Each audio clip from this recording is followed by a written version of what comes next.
हाँ जी, हम पढ़ रहे थे अम्ल क्षारक है, अम्ल क्षारक है एवं लवण।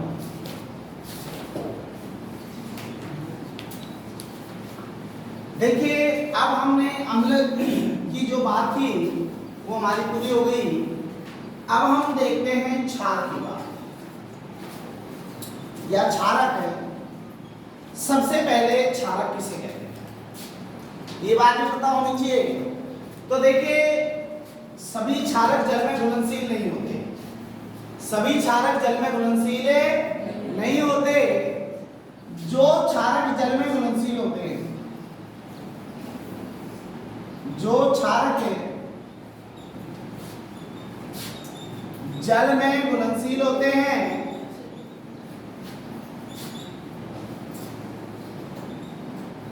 घुलनशील होते हैं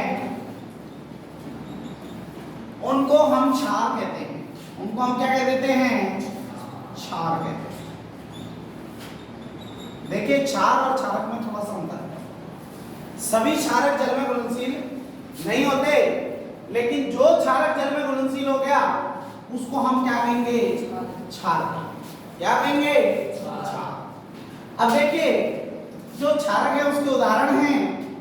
जैसे आपको पता होगा कि क्षारक भी दो प्रकार के होते हैं, प्रबल क्षारक है और दुर्बल क्षारक।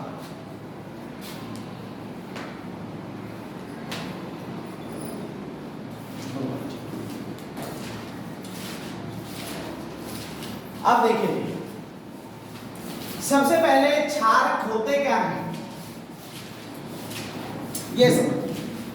देखिए क्षारक का मतलब होता है चिकना एवं दाहक पदार्थ, चिकना एवं दाहक। और वैसे क्षारक का मतलब कड़वा होता है। क्या होता है? कड़वा। ऐसा पदार्थ जिसका स्वाद कैसा हो? कड़वा हो। जिसका स्वाद कैसा हो? कड़वा हो, उसमें हम क्षारक मानते हैं। क्या मानते हैं? क्षारक। अब देखिए आप कहोगे सर ऐसे कौन से पदार्थ हैं जिनका स्वाद कड़वा हो और वो क्षारक हो? आप सभी को पता है हमारे यकृत के पास में ग्रंथि होती है जिसको पित्तरस कहते हैं, यानी पित्त ग्रंथि है ना, पित्ताशय। क्या कहते हैं? पित्ताशय। और पित्ताशय से पित्त निकलता है। पित्ताशय से क्या निकलता है? पित्तरस निकलता है ना, जो क्या करता है? सूत्रांत में जाकर क्या करता है? वसा की गोलियों का पाचन करता है। करता नहीं करता? तो वसा की गोलियों का पाचन कौन कर रहा है? पित्तरस कर रहा है। और पित्तरस कैसा होता है? क्षारीय प्रवृत्ति का। कैसी प्रवृत्ति का होता है? क्षारीय। समझ में आ गई? तो हमें ये बात पता है कड़वा है। अब जैसे आपने करेला खाया होगा, करेला आपको स्वाद में कैसा लगता है? कड़वा। इसका मतलब उसके अंदर क्या है? क्षार। क्या है? क्षार। यस या नो? हाँ या ना? तो जो भी चीज आपको कड़वी लगती है उसके अंदर क्या है? क्षारक है। साथ ही जो क्षारक होते हैं ये चिकने होते हैं। कैसे होते हैं? चिकने। अर्थात स्पर्श करने पर फिसलते हैं। स्पर्श करने में क्या होते हैं? फिसलते हैं। आपने साबुन देखा होगा, साबुन क्या है? क्षारक है। साबुन क्या है? क्षारक है। क्षार भी कह सकते हो, साबुन एक क्षार है क्योंकि जल में घुलनशील है। अभी लिखा है मैंने कि जो जल में घुलनशील वो क्षार है, तो साबुन क्या जल में घुलनशील होता है, तो एक क्षारक क्षार है। ये क्या है? क्षार। अब आपने कभी साबुन को देखा होगा और साबुन को आप क्या करते हो? घिसते हो। तो घिसने पर देखो आपने देखा होगा आपके हाथों पर एक स्पर्श लगता है जो चिकना होता है। कैसा होता है? चिकना होता है। यस या नो? अब आपने देखा होगा कि कभी साबुन को यदि आप टेस्ट करके देखोगे तो उसका जो स्वाद होगा वो कैसा होगा? लगभग कड़वा। कैसा होगा? कड़वा होगा। यस या नो? बात समझ में आ गई?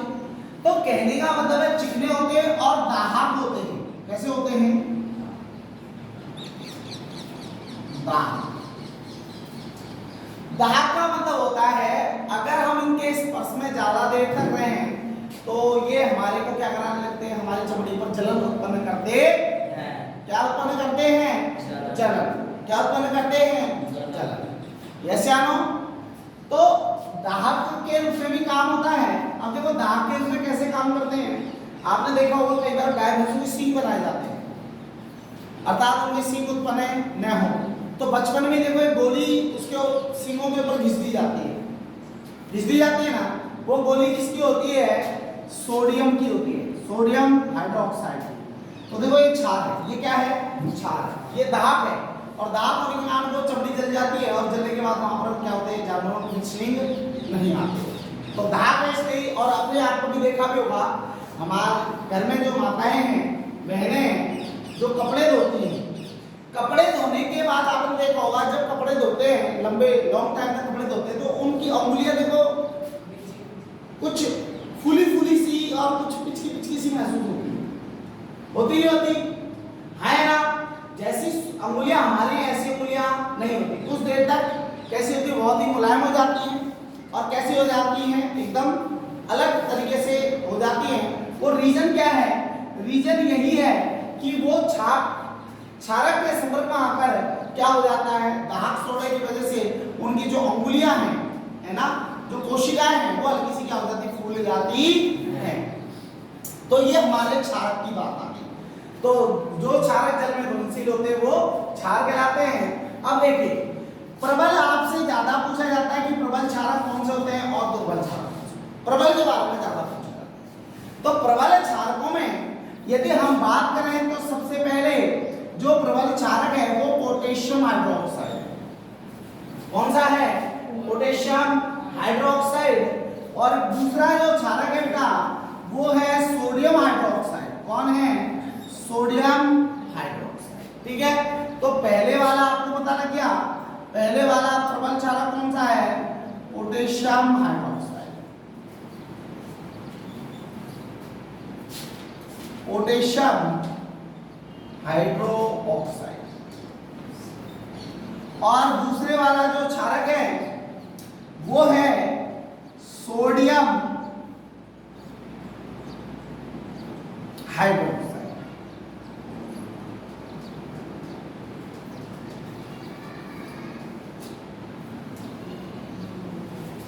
देखिए दोनों ही क्षारक हैं प्रबल। ठीक है, होने के और भी है, जैसे BaOH की होल प्राइस, BaOH की होल प्राइस ये भी प्रबल है। CS सीजियम हाइड्रोक्साइड ये भी प्रबल है। लेकिन अपनी बुकों के अनुसार दो ही प्रबल क्षारक हैं। कितने प्रबल क्षारक हैं? दो।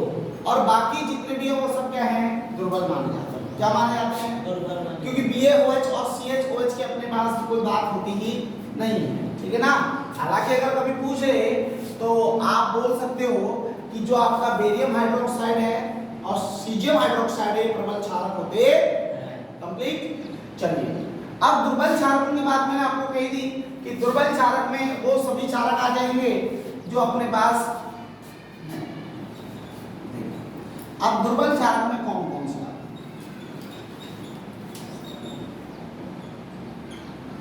अब दुर्बल क्षारक में जैसे अपने पास आता है NaH4OH, जिसको हम कहते हैं अमोनियम हाइड्रोक्साइड। क्या बोलते हैं? Ammonium hydroxide. बोलते नहीं बोलते? बोलो यस या नो। सेकंड CaOH की होल प्राइस, इसको हम बोलते हैं कैल्शियम हाइड्रोक्साइड।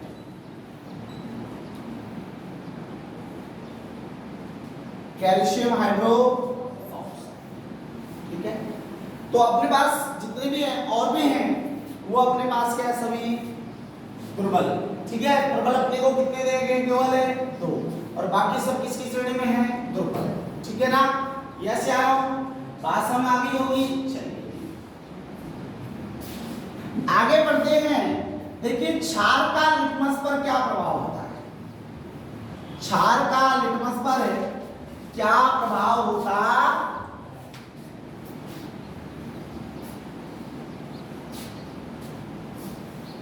देखिए जो क्षार होता है वो लिटमस को नीला कर देता है। लिटमस को कैसा कर देता है? नीला। यदि आप कोई क्षार लें, यदि आप क्या लें, कोई क्षार, ठीक है, क्षार का मतलब जो जल में मिला होगा, ठीक है, और आपने उसको किस में डुबा दिया? क्षार को किसमें? यानी लिटमस पत्र को आपने क्षार में डुबा दिया। लिटमस पत्र को आपने किस में डुबा दिया? क्षार में। किस में डुबा दिया? क्षार में। तो आपने देखा कि जो लिटमस का रंग है वो कैसा हो जाएगा? नीला। तो याद रखना, जब भी किसी लिटमस को किसी विलयन में डुबाने पर, किसमें? लिटमस को किसी विलयन में डुबाने पर उसका रंग कैसा हो जाए? नीला। लिटमस का रंग कैसा हो जाए? नीला। तो तुरंत समझ जाना चाहिए क्या है? क्षार। क्या है? क्षार। बात समझ में आ गई होगी। तो ये हमने क्षार के बारे में पढ़ा। इसके बारे में पढ़ा बेटा? क्षार के बारे में। अब ध्यान से सुनो, अगला हमारा है लवण।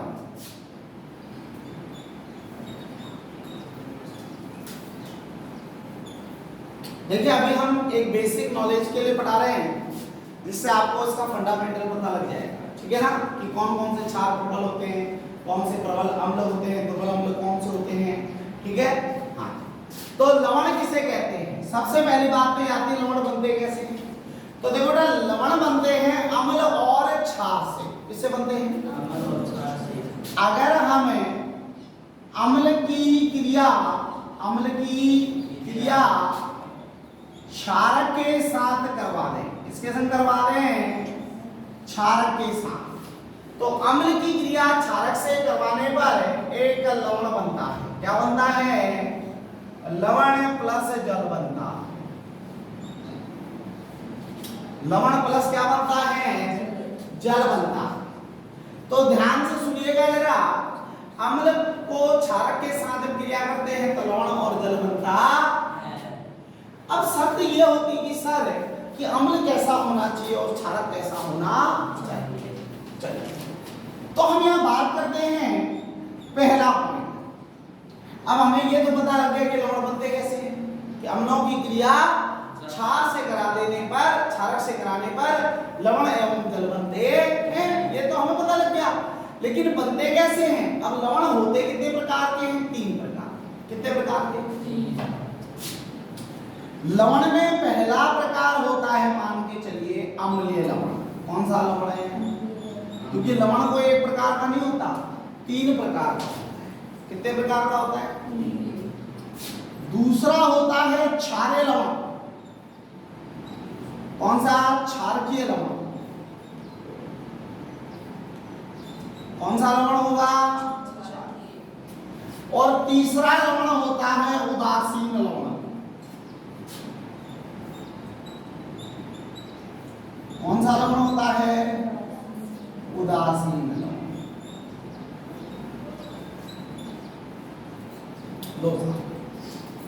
तो हम सबसे पहले बात किसके करेंगे? अम्लीय लवण इसकी। अब अम्लीय लवण के लिए हमें करना क्या है? देखिए, जो हमारा लवण है, ठीक है ना, वही हमको क्या करना है? परिवर्तन। देखो, जैसे अम्लीय लवण है तो हमारा अम्ल प्रबल होना चाहिए। जो हमारा लवण है वही प्रबल कर दो, वही क्या कर दो? प्रबल। जैसे हमारा लवण कैसा है? अम्ल। अम्लीय लवण है तो अपने प्रबल किसको कर देंगे? अम्ल को। किसको प्रबल कर देंगे? अम्ल को। देखिए, तो हम क्या लिखेंगे? प्रबल अम्ल प्लस दुर्बल क्षार प्लस दुर्बल क्षारक। क्षारक कैसा रहेगा? दुर्बल, क्योंकि हमें लवण को देखकर काम करना है। अब यहाँ पर अम्लीय है लवण, तो अम्लीय है तो प्रबल क्या हो जाएगा? अम्ल हो जाएगा, ठीक है ना। जब प्रबल अम्ल और दुर्बल अम्ल आपस में क्रिया करते हैं तो लवण कैसा बन जाएगा? अम्लीय लवण। कैसा बन जाएगा? अम्लीय। यहाँ लिखा हुआ है। और जल बनेगा। अम्लीय लवण और क्या बनेगा? जल। अब यहाँ पर आपसे पूछेगा पीएच मान क्या होगा। आपको पता है जब लवण अम्लीय हो तो अम्ल के लिए पीएच मान क्या होता है? 7 से कम होता है। क्या होता है? 7 से कम। तो आप लिख सकते हो पीएच मान 7 से कम होगा। 7 से कम, सही है ना? 7 से क्या होगा? कम, क्योंकि पीएच स्केल होती है ना वो 0 से 14 होती है। कितनी होती है? 0 से 14। और जब 0 से 14 होगी तो आपको पता है कि भाई 0 से 7 भी आएगा बीच में, मध्य पॉइंट, और 7 पर वस्तु उदासीन हो जाती है। 7 पीएच पर क्या हो जाता है? विलय में उदासीन। तो इसलिए हम क्या करेंगे? पीएच मान 7 से कम होगा।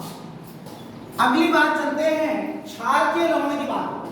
किस लवण की बात हो रही है? क्षारकीय लवण। तो अब क्षारकीय लवण है तो इसका मतलब है हमारा अम्ल कैसा हो जाएगा? देखो क्षारकीय लवण, लवण कैसा है? क्षारकीय। तो प्रबल क्या हो जाएगा? क्षारक। जो आगे हुआ मैंने कहा था वही प्रबल हो जाएगा। तो यहां पर अम्ल कैसा हो जाएगा? दुर्बल।